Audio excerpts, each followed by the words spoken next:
TET 2014 OMR নষ্ট ওড়িশাতে। News 18 বাংলার খবরেই শিলমোহর। প্রাথমিকে নিয়োগ দুর্নীতির রিপোর্ট পেশ করলো সিবিআই।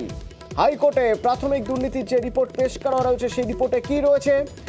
রিপোর্টে রয়েছে কুন্তল তাপসের একাধিক এজেন্টের নাম।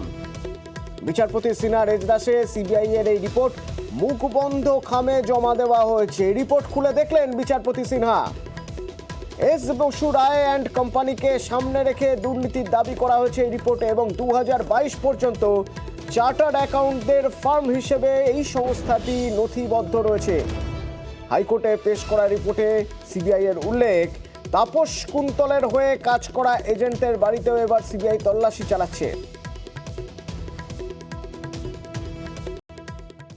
টেট 2014-তে যে কোম্পানির উপর দায়িত্ব ছিল ওএমআর শিট অ্যাসেসমেন্টের, সেই এস বাসুরায়ন কোম্পানিটি 2022 সাল পর্যন্ত সেটাই ছিল মূলত একটা চার্টার্ড অ্যাকাউন্টেন্ট ফার্ম, এবং তারা এমনভাবে স্ক্যান করে যাতে এডিটেবল কপি রাখে, যে কোনো সময় এডিট করে দেওয়া যায়। অয়নশীল যে মিউনিসিপ্যালিটি রিক্রুটমেন্ট স্ক্যামের সঙ্গে যুক্ত, সে 121টি মিউনিসিপ্যালিটির মধ্যে 17টি মিউনিসিপ্যালিটিতে নিয়োগের সঙ্গে যুক্ত ছিল।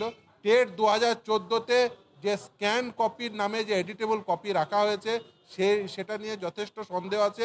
এই পুরো নিয়োগ প্রক্রিয়া টেট 2014 বাতিল হওয়া উচিত বলে আমরা মনে করছি।